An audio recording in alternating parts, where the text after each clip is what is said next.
한 절이니까 같이 함께 읽도록 하겠습니다. 같이 읽겠습니다. 그러므로 우리는 긍휼하심을 받고 때를 따라 돕는 은혜를 얻기 위하여 은혜의 보좌 앞에 담대히 나아갈 것이니라. 아멘. 다시 한번 읽어볼까요? 시작. 그러므로 우리는 긍휼하심을 받고 때를 따라 돕는 은혜를 얻기 위하여 은혜의 보좌 앞에 담대히 나아갈 것이니라. 아멘. 우리 옆에 있는 지체들에게 한번 인사해 봤으면 좋겠습니다. 잘 오셨습니다. 잘 오셨습니다. 우리 특별히 장년분들은 이렇게 청년들에게 이렇게 한번 이야기해 줬으면 좋겠습니다. 하나님이 주시는 은혜를 체험하는 오늘이 됐으면 좋겠습니다. 이렇게 한번 이야기해 볼까요? 하나님이 주시는 은혜를 체험하는 오늘이 됐으면 좋겠습니다. 아멘. 일단 양해의 말씀을 드리도록 하겠습니다. 이렇게 평소랑은 좀 다른 식으로 운영이 되는 그런 오늘의 금요 기도회가 될 거고요. 그리고 특별히 좀 청년들을 포커스해서 하는 그런 예배가 될 예정입니다. 그래서 계속해서 우리가 예배해 왔던 것과는 조금 다른 그런 형식과 그런 진행이 있더라도 오늘은 청년부 수련회라서 그렇구나라고 생각해 주시면 좋을 것 같고, 그리고 더욱더 우리 마음속에 이 청년들을 향한 그런 은혜가 넘치는 시간이 되기를 기도하는 마음으로 함께 예배했으면 좋겠습니다. 제가 먼저 기도하고 같이 말씀 전하도록 하겠습니다. 사랑의 아버지 하나님, 감사합니다. 주님의 자녀들이, 또 주님의 복된 자녀들이 이 자리에 나와서 함께 은혜를 사모하고 또 그렇게 아버지 하나님의 그 은혜를 받기 위해서 이 자리에 나왔습니다. 하나님, 우리가 함께 은혜에 대해서 함께 나누고 또 그 은혜를 받기 원합니다. 하나님, 우리에게 말씀하여 주시고 은혜가 무엇인지를 알게 하여 주시고 또 은혜를 받은 삶은 어떻게 살아야 할지에 대해서 고민하게 하는 오늘의 예배가 될 수 있도록 주님 인도하여 주시옵소서. 주님의 은혜가 필요합니다. 함께하여 주시고 인도하여 주시옵소서. 감사드리며 살아계신 예수님의 이름으로 기도합니다. 아멘. 제가 상당히 최근 한 2-3주 동안 스트레스를 참 많이 받았습니다. 왜 그러냐면 이게 우리 청년, 제가 이제 작년 11월 말부터 청년부를 맡고 나서 공식적으로 청년들한테 설교하는 첫 자리이기 때문이에요. 근데 이게 그 첫 자리가 수련회란 말이죠. 그러니까 어떤 마음을 갖게 되냐면은 잘해야 된다, 그리고 뭔가 은혜를 끼쳐야 된다라는 그런 내적인 압박감을 주게 되더라고요. 저는 뭐 청년부를 맡은 것도 처음이고 청년들에게 설교하는 것도 처음이고, 저도 이제 미혼인 청년이니까 그렇게 이렇게 그런 동일한 마음을 가질 수도 있다고 이야기할 수 있겠지만, 어쨌든 저도 이제 사역을 시작하면서 청년들과 함께 이렇게 지내는 게 한 7년 만에 있는 것 같습니다. 그 전까지는 저 계속 제가 설교하는 걸 들으셨으면 저는 늘 언제나 이 초등학생들만 함께 하고 있었기 때문이죠. 그래서 매우 부담이 많이 들었습니다. 뭐 처음 첫 자리인데 그것도 수련회인데 뭔가 불이 이렇게 막 타올라가지고 활활활활 해야, 그래야 1년 사역이 처음 시작 이렇게 쉽게 되고 좀 잘 되지 않을까. 이 청년들이 나한테 마음을 확 열어가지고 좀 이렇게 좋은 시작을 하지 않을까라는 그런 기대를 가지고, 기대가 아니죠, 그런 압박감을 가지고 이 자리에 나오게 되었습니다. 그래서 찾아보기도 했어요.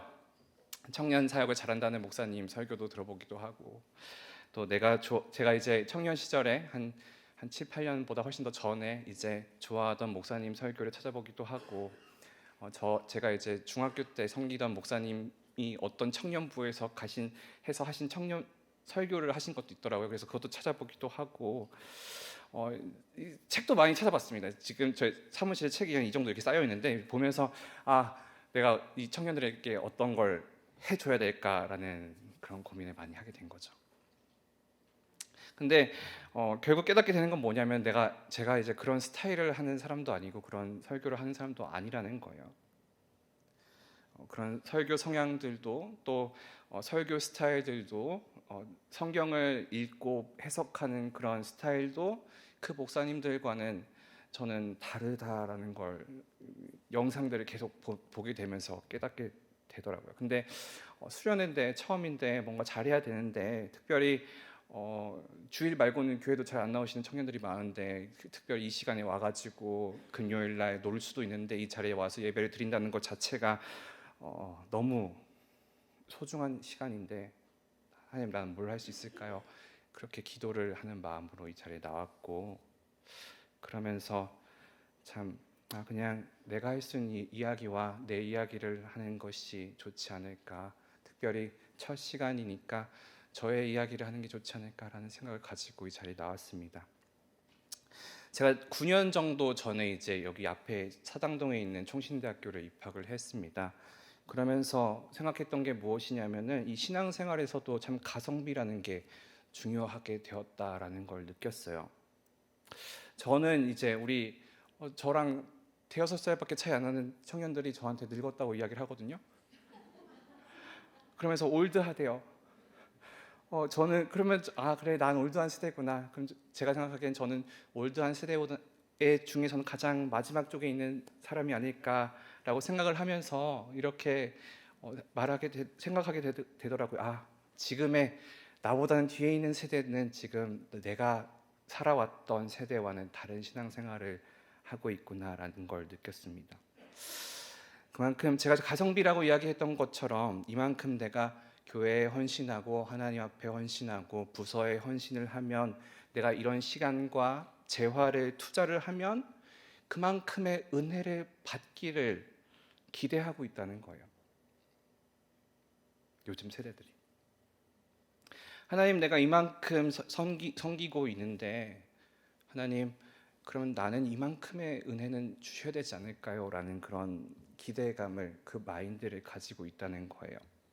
그러니까 2박 3일이라는 그런 수련회를 가면 내가 이만큼의 시간과 이 회비를 내고 내가 휴가를 쓰고 이 자리에 왔으면 그만큼의 받는 게 있어야 된다라고 생각하기 시작한다는 거예요.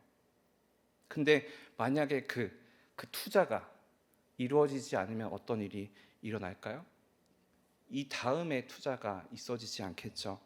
내가 쉬는 시간을 내서 휴가를 내서 다른 데 더 좋은 데 갈 수 있는 것을 할 수 있음에도 불구하고 그렇지 않고 지금 내가 수련의 자리에 왔는데 뭔가 밋밋하고 감정의 이런 바뀜도 없고 기도하고 예배 드리는데 눈물도 나지 않고 꼴 보기 싫은 저 청년은 왜 저기 같이 나와 있는지 모르겠고 하는 그런 일들이 일어난다는 거죠. 그러면 이제 그 다음에 수련회가 나타날 때 어떤 생각을 하게 될까요? 그만큼의 기대치가 많이 떨어지게 된다는 거예요. 마치 삼성전자가 이제 한 5, 6년 전에 4만 원대였다가 그쵸?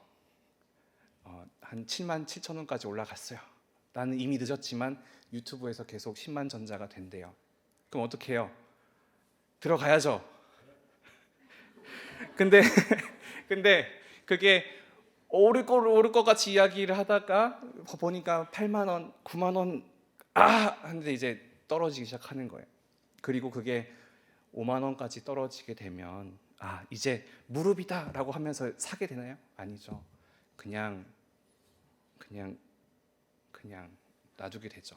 그러다가 이제 다른 거 막 요즘에 뭐였죠? 뭐 셀트리온 그런 거 막 오르고 있고 막 바이오주 막 오르고 있으면 그것에 눈길이 가게 되는 거지. 이 우량주라고 멀리까지 봐야 된다고 하는 그 삼성전자에 우리 눈길이 가지는 않게 된단 말이죠. 제가 오늘 보니까 2021년부터 떨어지기 시작해서 2022년 9월까지 떨어졌고요. 그리고 이 7만 7천 원이 작년 12월이 돼서야 회복이 됐습니다. 3년 만에 본전을 찾게 된다는 거죠. 근데 우리 시대의 사람들은 그 3년 만에 본전을 찾을 만한 인내력을 가지지 못하고 있습니다. 즉시 확인 가능한 결과, 투자 대비 좋은 결과. 그래서 어느 순간부터 교회 혹은 교회 수련회에 은혜 받겠다고 휴가를 쓰는 일들이 없어지기 시작했습니다. 이게 청년들의 얘기뿐만은 아니에요. 사실은 교회 교사들도 마찬가지죠.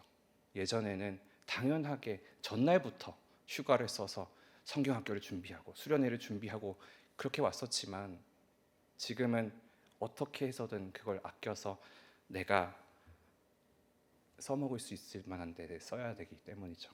1년에 15일밖에 없는데 호캉스하고 제주도 가고 동남아시아 가고 그렇게 하면 더 잘 쉬고 하나님이 만드신 이 창조 세계를 더 만끽할 수 있고 그 안에 주시는 하나님이 주시는 은혜를 누릴 수가 있는데 이게 나한테 투자를 하고 나한테 직접적인 그런 결과를 가져다 주는 것이어야 되는데 수련회는 그렇게 되지 않는단 말이죠.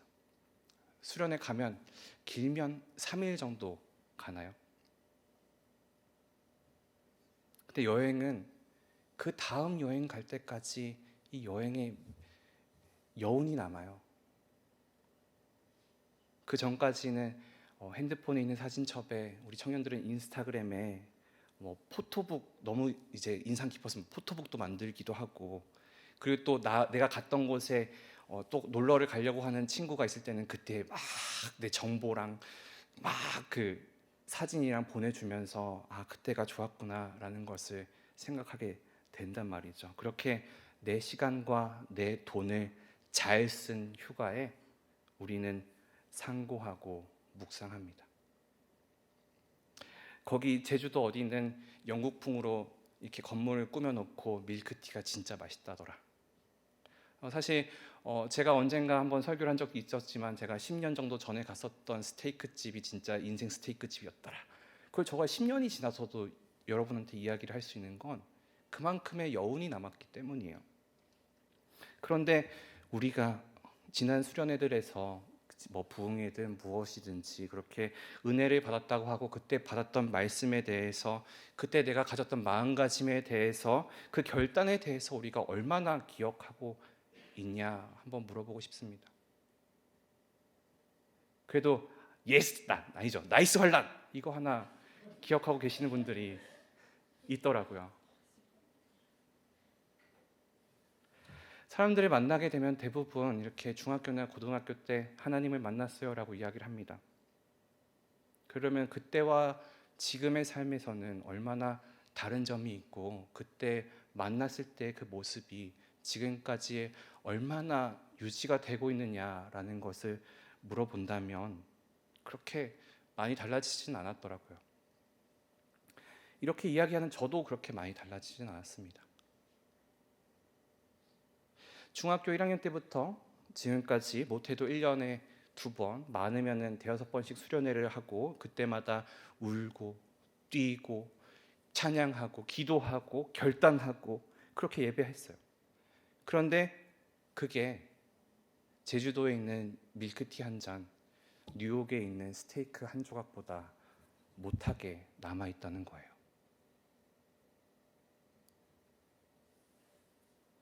그런데 지금 이렇게 귀한 시간을 내어서 우리 청년들이 또 우리 성도님들이 이 자리에 나와서 하나님 앞에 예배하고 또 기도하기 위해서 나왔습니다. 하나님이 참 귀하게 여기시고 또 하나님의 그 크신 은혜가 우리 안에 함께하기를 소망합니다. 그렇게 오늘 이렇게 에너지와 재화를 투자한 그런 그 가성비가 있는 수련회를 해야 된다라는 그런 압박감이 저한테 있는 거예요.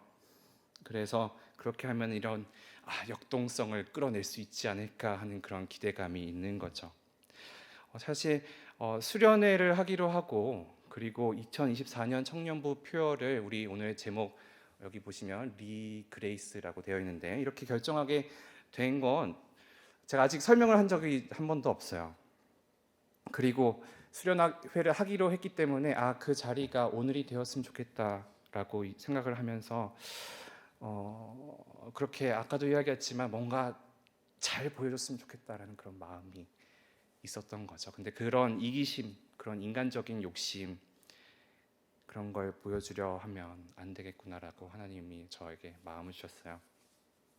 뭔가 특별한 해석을 원하신다면 우리 청년들은 내일 우리 공부할 거니까 그때 나누기로 하고 오늘은 저의 이야기를 하면 좋겠다. 그리고 제가 받은 은혜에 대해서 나누면 좋겠다라고 생각을 합니다. 어떤 책의 저자가 이렇게 이야기했습니다.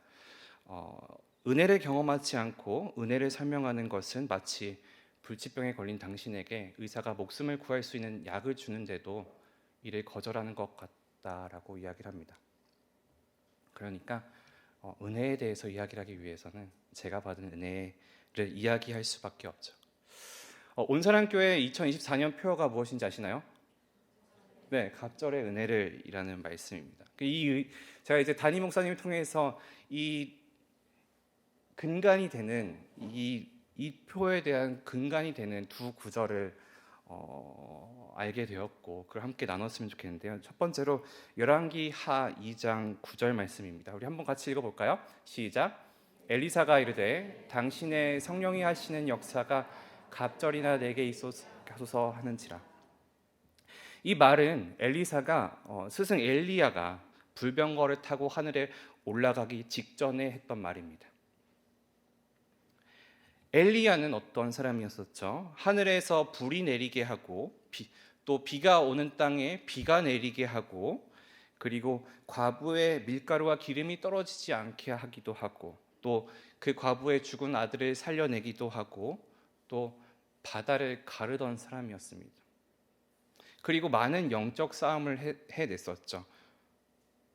우상을 믿는 자들을 죽이게 하기도 하고 그 안에서 믿음을 지키고 이스라엘 백성들에게 자 하나님이 너희와 함께 하시고 살아계시구나라고 이야기를 하는 모습들을 봐왔을 거예요.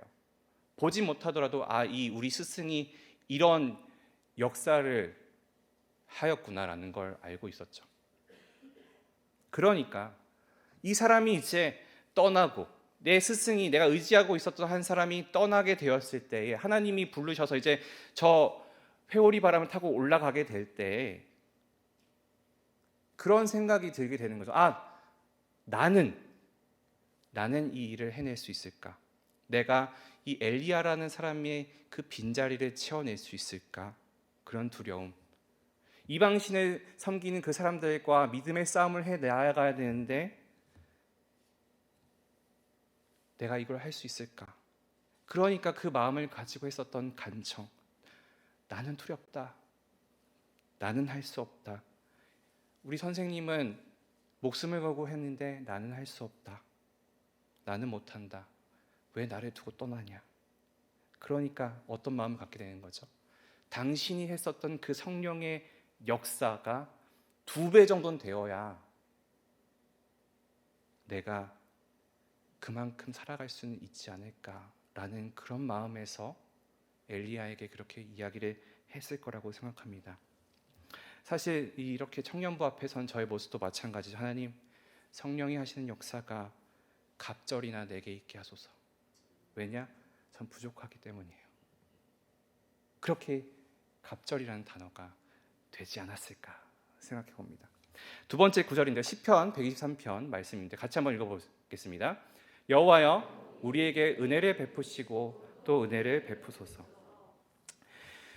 123편을 보면 이렇게 위에 되어 있습니다. 성전에 올라가는 노래. 그리고 어떤 성경에는 이렇게도 표제가 붙어 있습니다.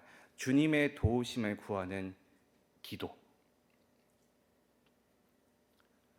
한 번의 은혜로는 부족하다. 더 필요하다. 더 원한다. 내가 지금 이 상황을 타개하기 위해서는 이거 가지고는 힘들다. 123편 1절과 2절을 읽어보면 이렇게 되어 있습니다. 하늘에 계신 주여 내가 눈을 들어 주께 향하나이다. 상전에 손을 바라보는 종들의 눈같이 여주인의 손을 바라보는 여종의 눈같이 우리의 눈이 여호와 우리 하나님을 바라보며 우리에게 은혜 베풀어 주시기를 기다리나이다. 결국은 무엇을 이야기하는 건가요? 내가 의지할 수 있는 것은 오직 여호와 하나님뿐이다라는 걸 이야기하는 것입니다. 내가 바라볼 수 있는 것은 저 하늘에 계신 하나님밖에 없다. 내가 내 옆에 있는 다른 사람을 의지하는 것이 아니라 저 하나님을 바라볼 수밖에 없다라고 이야기를 하는 거죠. 그렇기 때문에 우리가 이렇게 기도할 수 있어요. 주님, 우리의 눈이 여호와 우리 하나님을 바라보며 우리에게 은혜를 베풀어 주기를 원합니다. 이 시간 우리가 우리의 마음의 눈이 여호와 하나님을 바라보기를 소망합니다. 우리가 여호와 하나님을 바라보며 하나님, 내가 지금 현재의 나의 모습을 가지고서는 아무것도 할 수 없습니다. 그렇기 때문에 하나님의 은혜가 필요하고 은혜가 더 필요합니다 라는 의미를 가지고 이렇게 되지 않았을까 저는 추측할 뿐이죠. 다시 원론으로 돌아와서 교회에서 사용하고 있는 참 추상적인 단어들이 많습니다. 사랑, 믿음, 거룩. 우리가 아까도 같이 찬양했었던 찬양에 나는 예배자입니다라는 찬양이 있잖아요. 거기서도 참 많은 그런 단어들을 사용합니다. 영아부 아이들부터 어른들까지 다 같이 부르는 찬양인데 거기에 보면은 완전함, 예배자, 소망, 은혜 이런 단어들이 사용되고 있습니다. 근데 우리가 이런 단어들에 대해서 이것이 정말로 어떠한 의미를 가지고 있는지 그냥 성경에서 쓰여져 있기 때문에 내가 그냥 차용을 하고 그리고 어렴풋한 이미지를 가지고 이것이 은혜구나 라고 생각하고 있는 건 아닐까 한번 생각해 봤으면 좋겠습니다. 은혜가 무엇일까요? 우리 수련회 가서 은혜를 받았다라고 한다면 어떠한 마음을 가지고 내가 은혜를 받았다라고 이야기할까요? 너 은혜 받았어? 아니면 옆에 있는 사람이 제 은혜 받은 것 같아요 라고 이야기를 한다면 그 은혜라는 건 어떤 것을 의미할까요? 많이 울고 감정이 요동하는 것을 보여주고 원래는 안 뛰고 찬양했던 친구가 뛰면서 찬양하는 것, 이걸 우리가 은혜라고 생각하기도 합니다. 그 모습, 쟤 은혜 받았구나. 그런데 문제는 뭐냐면 아까도 말씀드렸다시피 이게 3일이 가지 않는다는 거예요. 이 은혜라는 단어를 우리가 성경에서 찾아보았을 때에 특별히 저는 오늘 본문에서 두 가지 단어로 볼 수 있을 거라고 생각을 합니다. 영어로는 이제 grace라는 단어가 있고 또 다른 하나는 mercy라는 단어가 있습니다. grace는 우리가 보통 생각하기에 이제 보통 은혜라고 생각을 많이 하고요. 그다음에 mercy라고 하면은 이제 긍휼함이라고 우리가 번역을 할 수가 있는데 이 두 단어가 어떤 데서는 mercy라는 은혜로 은혜라는 단어가 이 grace라고 번역이 되기도 하고 어떤 데서는 이 은혜라는 단어가 mercy라는 단어로 번역이 되기도 합니다. 그렇다면 이 두 단어가 같은 곳에서 사용되었을 때는 어떻게 되어 있을까라는 의문을 가지고 있었어요. 근데 구약 성경에 은혜로 대표되는 단어가 있는데 그게 무엇이냐면 헤세드라는 단어입니다. 충성된 사랑, 인자, 공의. 또 다른 하나가 여기 나와 있는 하난이라는 단어예요. 호의라는 단어죠. 근데 우리가 이 시편 말씀 아까 같이 읽었었던 123편의 말씀을 보면 이 하난이라는 단어가 사용이 되고요. 그리고 우리가 다른 성경에서 많이 보았던 은혜에 있을 때 특별히 헤세드라는 단어도 충분히 많이 사용되고 있음을 우리가 알고 있습니다. 여러분들도 성경 단어 중에서 이 하난보다는 헤세드라는 단어를 더 많이 알고 계시잖아요. 그렇죠? 그래서 창세기 19장 19절에 이렇게 되어 있습니다. 주의 종이 주께 은혜 하난을 입었고 주께서 큰 인자 헤세드를 내게 베푸사 내 생명을 구원하시오나. 어떻게 보면 주의 종이 주께 은혜를 입었고 주께서 큰 은혜를 내게 베푸사 내 생명을 구원하시오니 라고도 해석을 할 수 있다는 거예요. 마찬가지로 신약 성경에 이 은혜와 또 은혜를 설명하는 단어가 있습니다. 보시면 엘레오스라는 단어가 있고 카리스라는 단어가 있습니다. 그리고 오늘 같이 읽었었던 본문에서도 이 두 단어가 사용이 되죠. 히브리서 4장 16절 말씀 보면 그러면 우리는 긍휼 엘레오스 하심을 받고 때를 따라 돕는 은혜 카리스를 얻기 위하여 은혜 카리스의 보좌로 앞에 담대히 나아갈 것이다. 구약과 신약을 섞어보면 결국에는 하나는 카리스라는 단어로 그리고 헤세드는 엘레오스라는 단어로 등가를 이루게 되는 걸 봅니다. 결국엔 은혜로 나아가기 위해서는 은혜가 필요하다라는 것이죠. 그렇다는 것은 무엇이죠? 우리가 하나님의 긍휼하심으로 우리는 하나님의 호의를 받는다라는 걸 가지고 있습니다. 그럼 결국엔 우리가 은혜의 자리로 가고자 하는 사람으로서 그리고 이렇게 리그레이스라고 이야기하듯이 다시 은혜를 받기 원하는 사람으로서 우리가 구해야 하는 것은 무엇일까요? 결국에는 이 은혜가 가지고 있는 두 가지 의미인 것이죠. 먼저는 하나님의 긍휼이고 또 그 이후로는 하나님의 호의, 선물인 것이죠. 제가 은혜와 그리고 복음에 대해서 완전하게 다른 시각을 갖게 된 한 사건이 있어서 함께 나누어 보기를 원합니다. 저에게는 한 가지 트라우마가 있습니다. 그 뭐냐면은 저녁 9시 넘어서 오는 아버지의 전화예요. 저희 아버지는 이제 새벽 기도를 다니시기 때문에 웬만해서는 11시 전에 주무시거든요.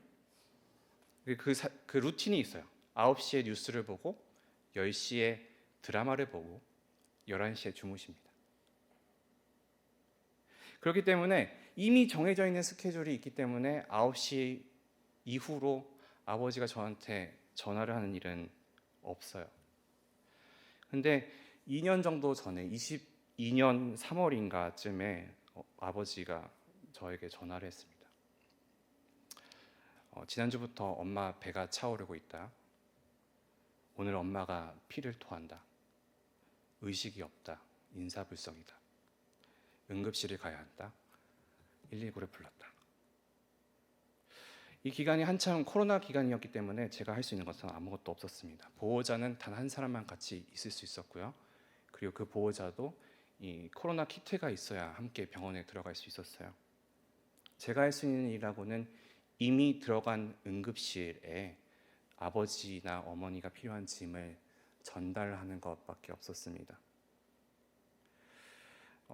이뇨제를 맞고 설사약을 투여하고 복수를 뺐습니다. 배에서 4kg 정도의 물이 나왔어요. 한 달쯤 더 지났을까 또 밤에 전화가 왔습니다.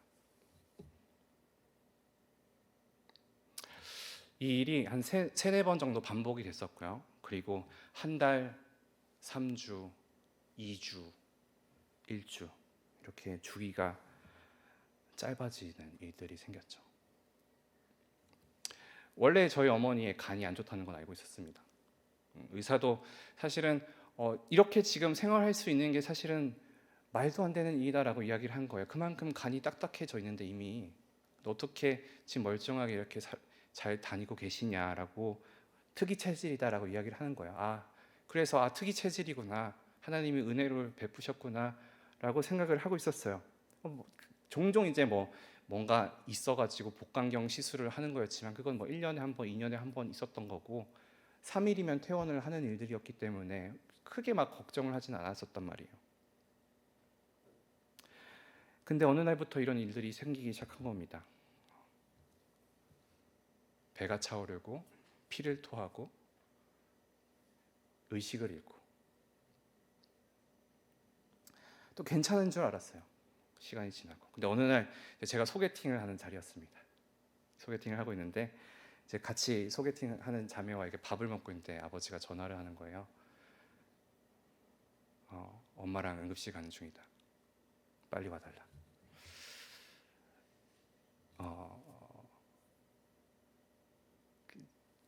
보통 상대방이 마음에 안 들면 엄마 무슨 일이 있다고 전화를 한다고 하잖아요. 근데 마음에 뭐 그렇긴 하지만 어쨌든 그런 일들이 저한테 실제로 일어나기도 하더라고요. 근데 그 사람들은 이게 거짓말이었지만 저한테는 현실이었어요. 그래서 정말 미안하다. 그리고 저한테 그 중간에 소개해 주셨던 사모님한테도 정말 미안하다. 내가 밥을 먹다가 중간에 나가서 응급실에 갈 수밖에 없었다. 이제 이 일을 해결하기 위해서 이제 병원을 이제 자주 다녔을 거 아니에요. 그리고 거기서 병원에서 이야기하는 것은 단 한 가지밖에 없었습니다. 간을 이식하는 거였어요. 간을 이식을 해야 되는데 가족이 해야 된대요. 가족이 해야 된대요. 이제 잘 알잖아요. 장기 이식 관리 센터라는 데서 이제 뇌사자 간을 받으면 괜찮지 않냐. 그러면 아무도 희생 없이 돈만 들어가면 할 수 있지 않느냐라고 이야기를 하는데 대기자가 2만 명이라고 이야기를 해요. 그리고 더 오래 살 수 있는 사람한테 우선순위를 주는 거죠. 더 어린 사람한테. 그러니까 저희 어머니가 이제 60대 초중반이신데 그런 어머니에게 이 우선순위를 받아낼 수 있는 것은 불가능한 일입니다. 근데 또 문제가 있어요. 어머니는 O형이고 저희 가족은 다 남자들인데 다 A형들인 거예요. 그러니까 그리고 나이는 60보다 적어야 된대요. 혈액형이 다른 사람이 수술을 받았을 때는 뭔가 시술을 하나씩 더 해야 되기 때문에 위험 부담이 크대요. 사촌까지는 가능하대요. 근데 사촌들이 누가 해주려고 하겠어요? 저희 2022년에 저도 마찬가지였어요. 제가 아니길 바랬었죠. 저는 이제 곧 누군가를 만나서 결혼을 해야 하는 그런 나이였고, 근데 그런 상황에서 그리고 또 풀타임으로 일을 하기도 했었기 때문에 그런 것들을 할 수 없다고 생각을 했어요. 그래서 저희 00년생 동생이 있거든요. 그 친구한테 야, 너 아직 군대도 안 갔으니까 이거 수술 한 방이면은 한 방에 면제다. 그렇게 이야기를 했어요. 그렇게 떠넘긴 거죠. 근데 그 자리에서는 동생은 괜찮은 것처럼 내가 어리니까 내가 해야지라고 이야기했었는데, 근데 그 마음에 상처가 컸더라고요. 게다가 이제 동생이 이제 검사를 맡았는데 적합하지 않았어요.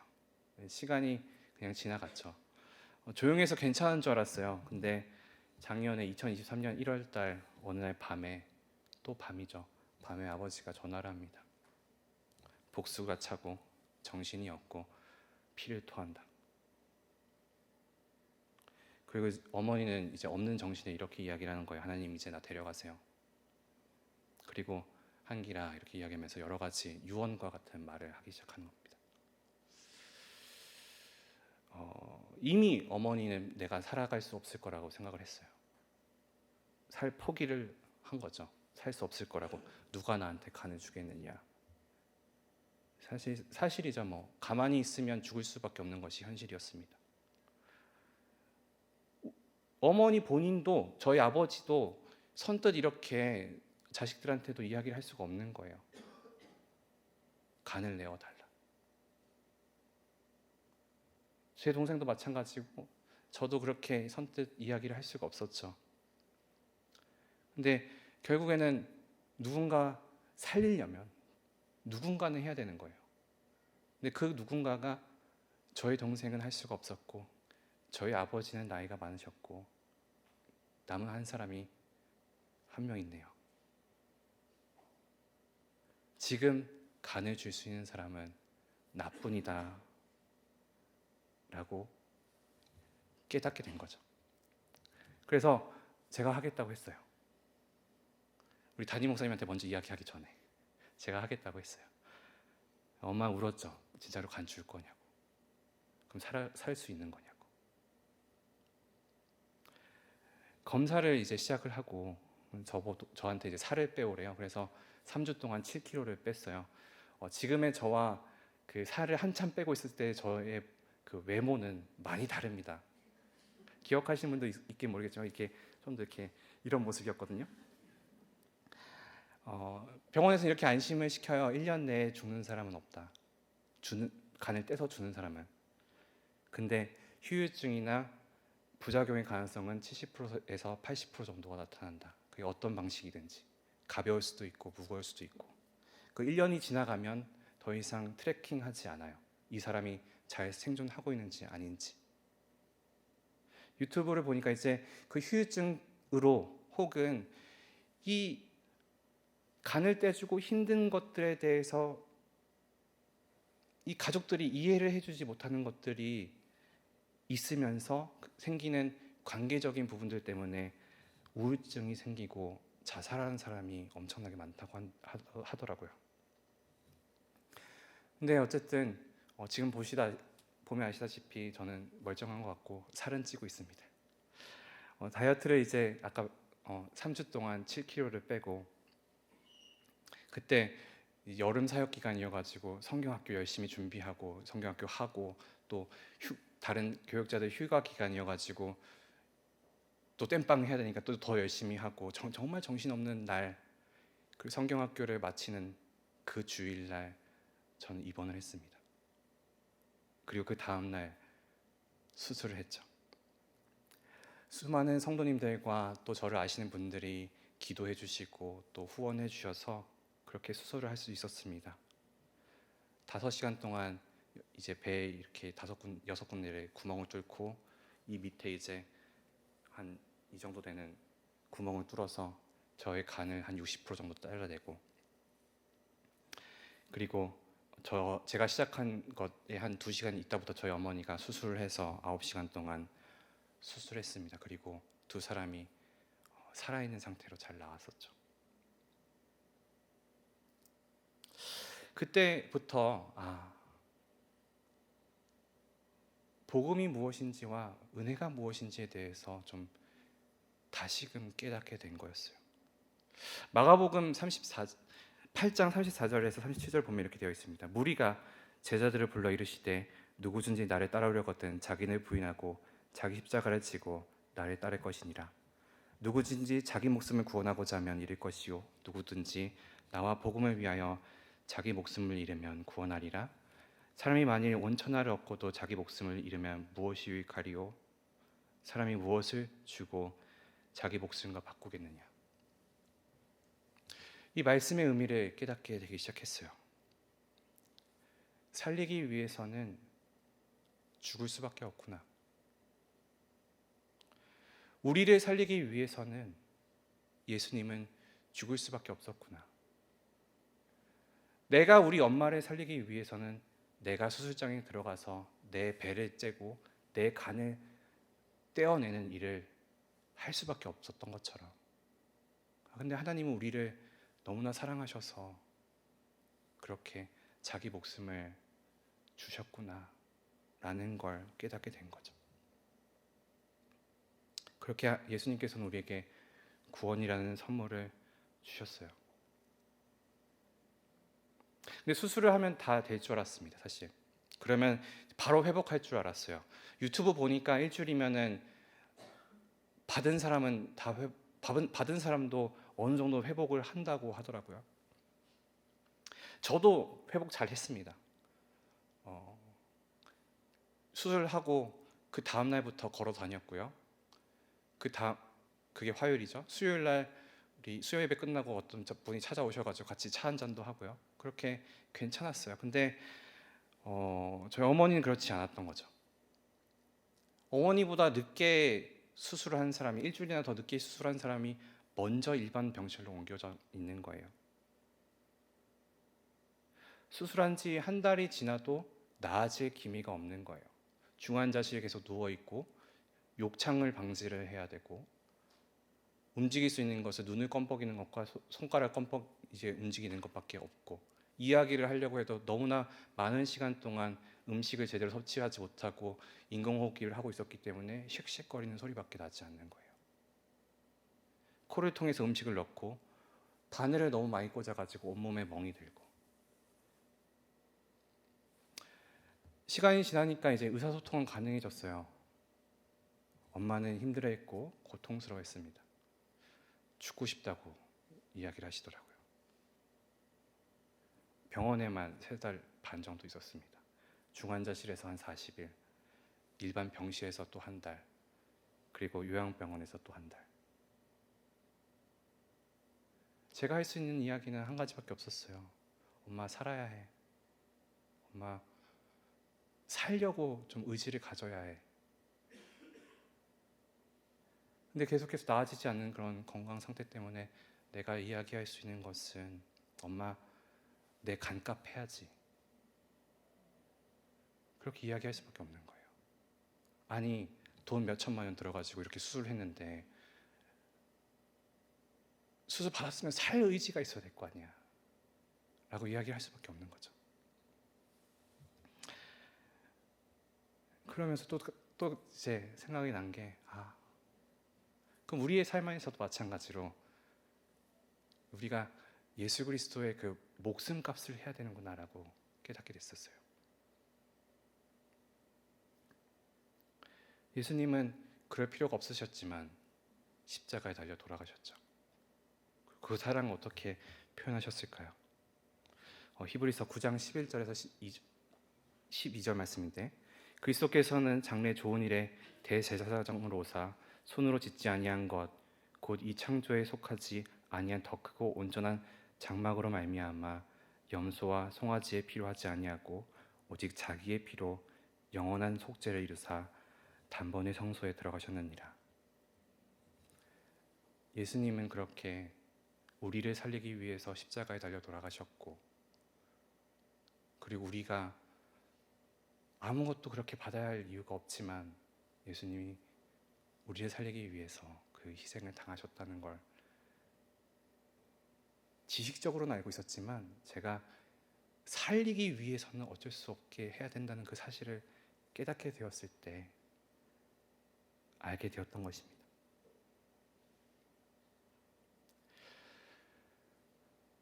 하나님은 우리에게 은혜를 베푸셨습니다. 예수 그리스도는 우리에게 은혜를 베푸셨어요.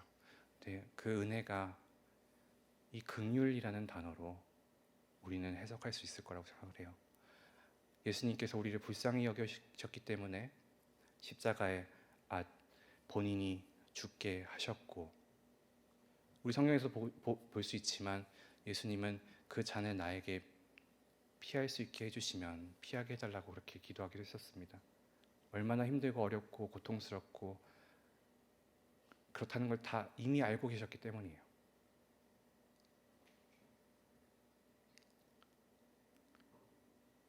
그렇기 때문에 우리가 그 은혜를 받은 사람으로서, 하나님의 그 선물로서 구원을 받은 사람으로서, 하나님의 그 긍휼함을 받아서 은혜를 받은 사람으로서 우리가 예수 그리스도의 목숨값을 해내야 되는 것입니다. 하나님은 긍휼하신 분입니다. 그렇기 때문에 하나님께서 우리에게 그렇게 커다란 선물을 주신 거죠. 로마서 말씀에서 이렇게 되어 있습니다. 자기 아들을 아끼지 아니하시고 우리 모든 사람을 위하여 내주신 이가 어찌 그 아들과 함께 모든 것을 우리에게 주시지 아니하겠느냐. 이미 하나님께서는 우리에게 다 주셨기 때문에, 가장 소중한 그 아들의 목숨을 주셨기 때문에 다른 것들은 더 쉽게 주실 수 있다는 거예요. 하나님께서는 우리에게 긍휼을 베푸셨습니다. 그리고 우리가 그 긍휼을 받았다는 사실이 우리에게 선물임을 믿기를 소망합니다. 그리고 그 사실을 믿고 감사함으로 살아가는 것이 은혜이고 또 은혜의 보좌 앞으로 나아가는 일이 아닐까 생각을 합니다. 우리가 그 마음으로 하나님 앞에 나아가는, 은혜의 보좌 앞에 나아가는 우리 모든 청년들 또 성도들 되길 소망합니다. 우리 함께